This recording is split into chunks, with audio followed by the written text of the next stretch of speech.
In this video, we're going to be asking ChatGPT 10 technical questions that I've been asked throughout my career as a web developer.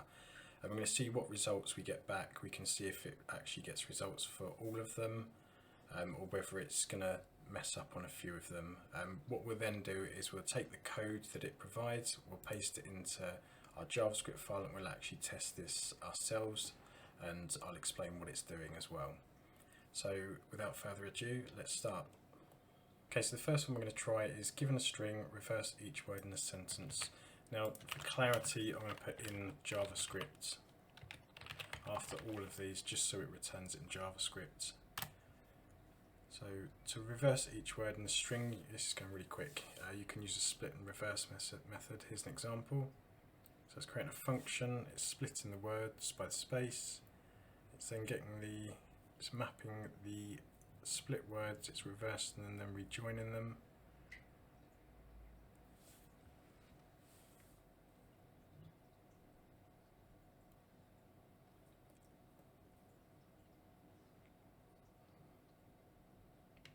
Okay, that's pretty cool. It's telling us the function we can use and actually how we can use that function. And then it's giving us a little example, giving us actually text on how we can use this. So if we copy this function into our code editor and then we run this underneath, let me just check this is going to work together. So we've got the string referencing the reversed words function. I'm going to console log out the reversed values there. So let's hit save, run node, and that's worked. That was super quick. Okay, so that's 1 out of 10. Let's see if it can check if an object is an array or not. So let's pop that into here.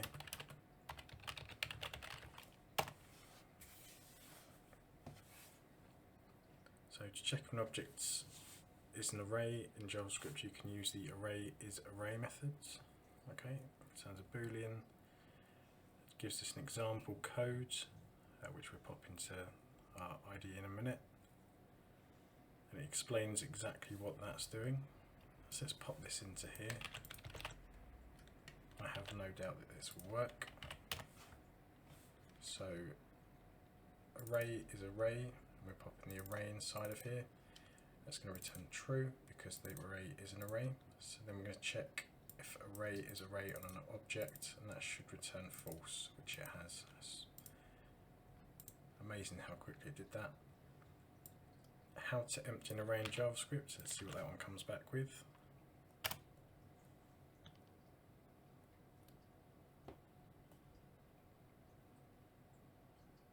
It's taking a little bit of time on this one.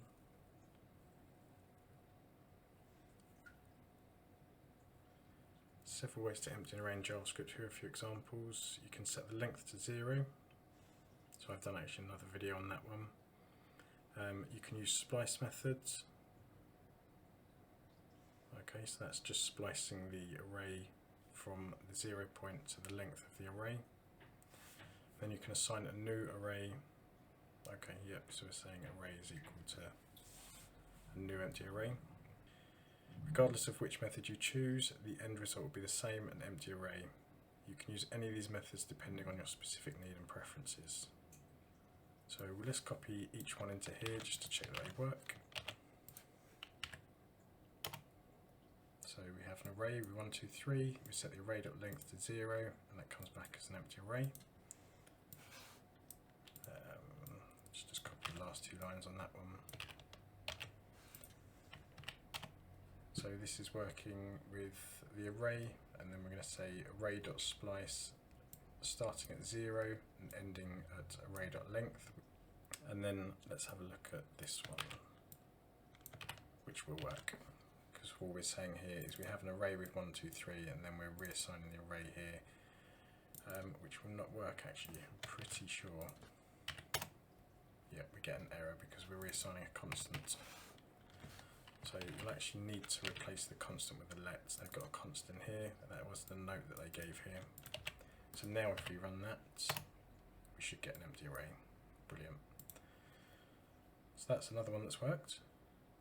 How would you check if a number is an integer in JavaScript? So now let's see what this one comes back with. It's interesting so far. I've got 3 out of 10.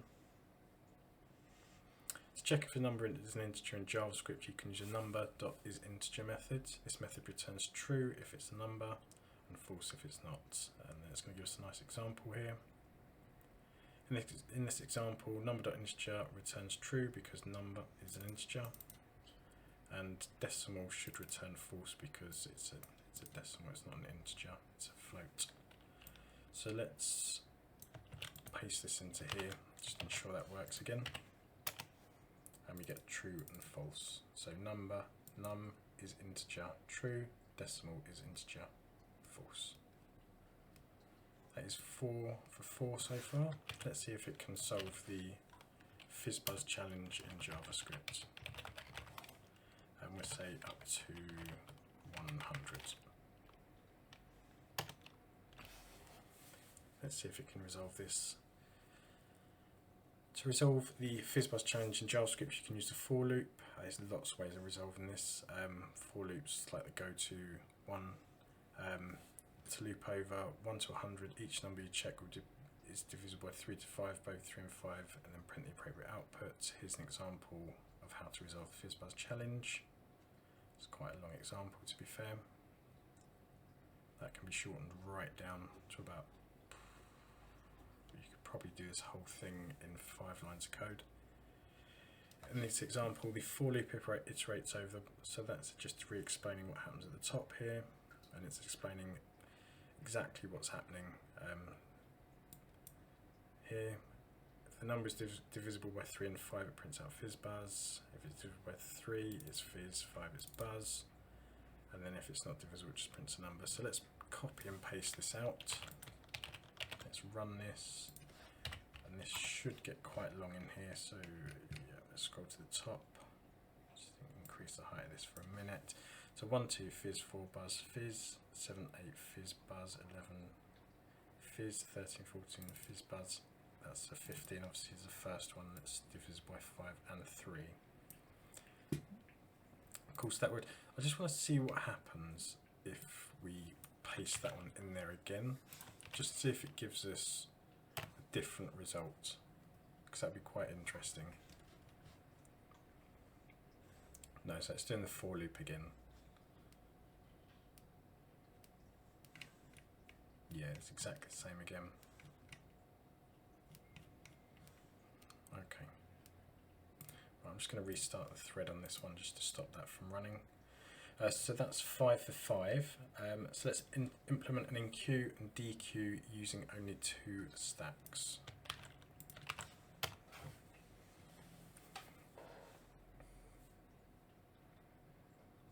So it's possible to implement a queue using only 2 stacks. The idea is to have 1 stack. So this might actually kick it out in a completely different language. I'm going to think it might kick this out in Python or just give us a description. Yeah. Yeah, let's restart that and give that in JavaScript.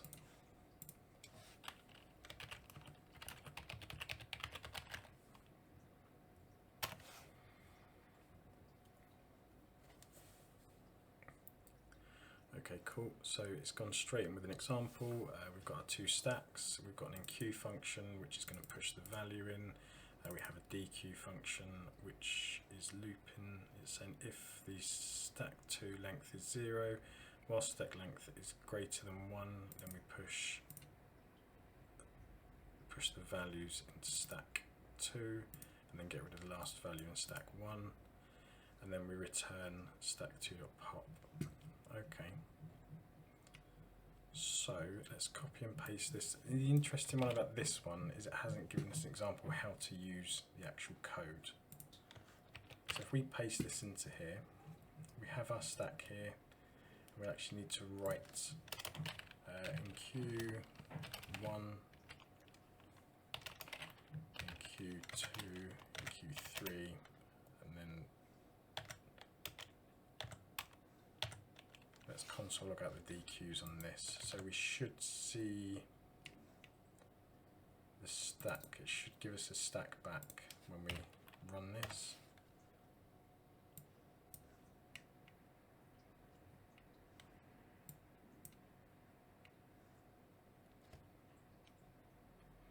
So 1, 2, 3. So it's it's going to return the top element that we passed in. So because we started with 1, it will pass 1 back, which is the top element, 2, and then 3. We can probably see that a bit better if we change the enqueues to different values. So let's say hello world access. Rerun this. Yep, so we can see it's popping them in to the dequeue stack. Cool. So let's now move on to number 7. So that's 6 for 6 now, which is quite interesting. So given 2 strings, return true if it's an anagram of another one. So we're going to say in JavaScript here. Let's run this, see what it gives us back. So straight into an example again. We've got a function our anagrams with 2 strings as inputs. We're saying if the lengths are the same, if the lengths aren't the same, we're going to return full straight away. Then we've got the character counts object here, create an object to keep track of character counts in each string, iterate over each character. If the character doesn't exist in the object, add it with a count of 1, otherwise increment this count by 1.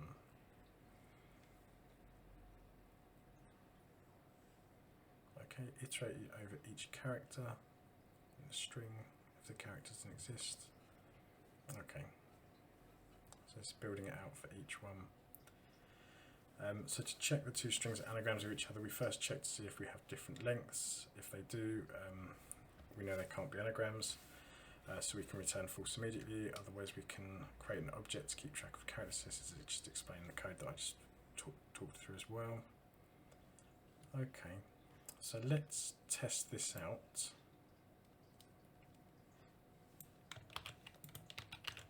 So I'm just going to do a simple one. We'll say our anagrams hello and ole should return true. So if we run this here, node, let's console log that out.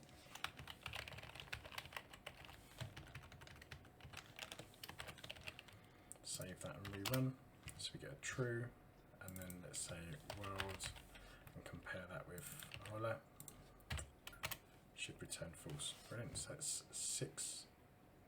That's 7 for 7. So now we've got a question. Write a function that will allow you to do this. So multiply 5 and 6. So this is nested functions. So we should run this and hopefully it's going to bring something back. It's been looking good so far. It's thinking about it. Okay, so it's got a resolve. Let's see what it comes back with.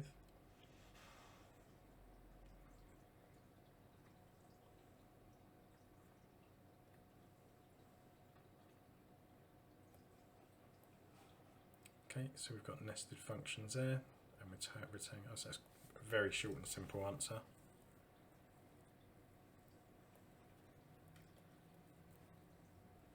And it's showing us a little example of how we can use it to multiply.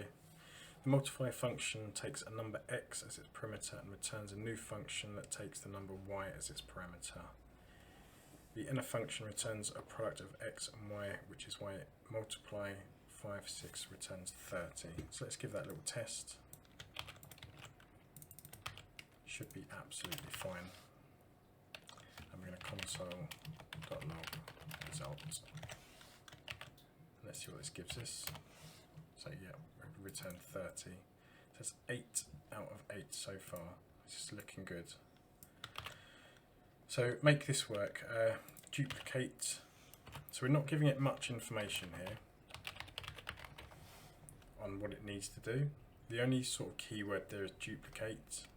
So what this should realistically do is create a function that duplicates the array inside of the function. So it will be an array of 1, 2, 3, 4, 5, and then it will just double that up. So we'll have an array of 1, 2, 3, 4, 5, 1, 2, 3, 4, 5.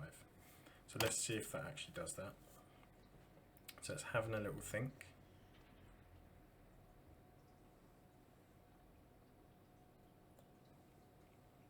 Is it going to come back with anything? Is it going to be our first loss?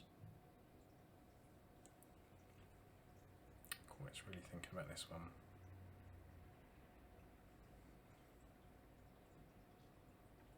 Oh, it's come back with something. Let's see if it's what we expect.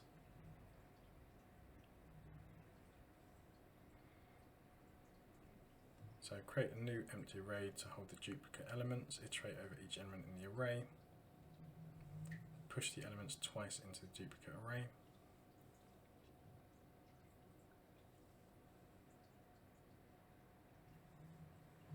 Okay, so that's done exactly what I was explaining at the beginning. So what we can do, let's see if it gives us a little explanation underneath as well of what this has done, and then we copy it into the IDE and run it. So the duplicate function takes an array as a parameter and returns a new array called duplicates. It then iterates over each element in the input and pushes it twice into duplicates. So yeah, as we were explaining going through the code there, and that's why duplicate 1, 2, 3, 4, 5 returns duplicate. Returns 1, 1, 2, 2, 3, 3, 4, 4, 5, 5. Okay, so it returned in a slightly different way than I said, but it's the same difference. If we were to run a sort on the way that I mentioned, it would return exactly the same. So let's run this and console log out result. Let's see what we get back. So we have an array of 1, 1, 2, 2, 3, 3, 4, 4, 5, 5. Perfect. So that is 9 for 9. So the last one is return a recursive function that performs a binary search.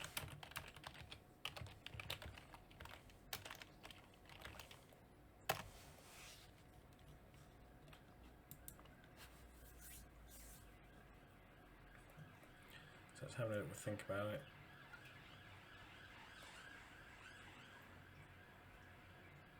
See what this one returns. Could this be the first one to fail? Oh, so it has returned something. So it's returning a function that's called binary search that takes an array of value, a start and an end. If the start index is greater than or equal to the end index, the value is not in the array, so return -1. Calculate the middle of the index. If the value at the middle index is the value we're looking for, then return the middle index. If the value in the middle index is greater than the value we're looking for, search to the left of the value, search the left half of the array from the start to the middle. Okay, otherwise search the right half of the array from the middle +1 to end. Okay.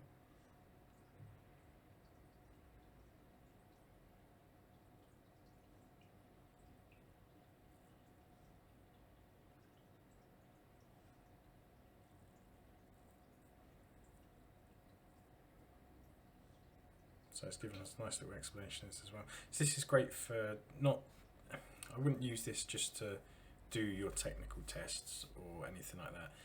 The reason I chose the ChatGPT instead of GitHub's new AI that's completing your code for you is I did a few little tests before we ran these 10 just to see what it gave out as values, and it actually gives out some really good explanations as to what we're doing.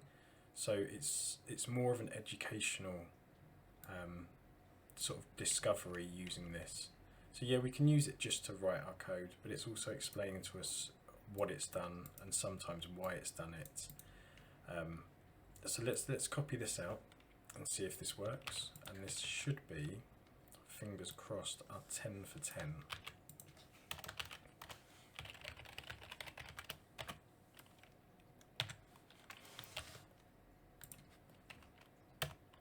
So perfect. absolutely perfect. So let's now try a little bonus one.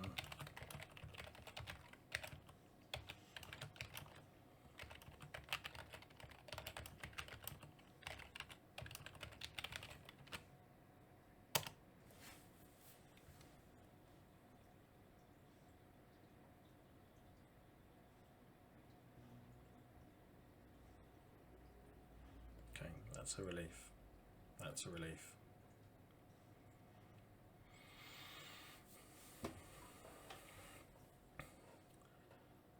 Okay, so as I say, this is great for educational purposes. It's also great for learning how to code and seeing how it's doing things, because it's got a great explanation. I wouldn't just copy and paste code from here and just use it as is, because at the end of the day, technical tests are there to teach us what we know. I mean, anyone can just copy and paste, but it's understanding how we got to the end result and the different methodologies behind actually getting a resolution.